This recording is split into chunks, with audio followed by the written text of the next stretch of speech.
Severe weather season is just around the corner. That's right. Meteorologists with the National Weather Service are making their rounds to make sure people are prepared.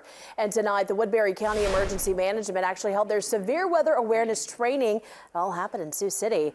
A speaker from the National Weather Service office in Sioux Falls walked through the types of storms, spotting storms, even reading radar.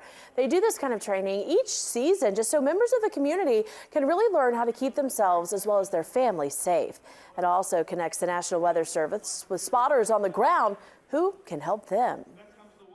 So we have a lot of advanced technology at our fingertips in the National Weather Service, one of the primary modes being the radar, which is able to show us where the storms are in addition to how strong they are.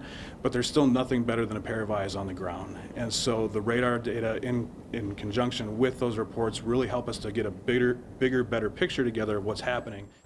The National Weather Service will host more classes throughout Siouxland through the end of April. The training is free of charge, so if you are interested in attending, all you have to do is visit this story right now on KTIV.com.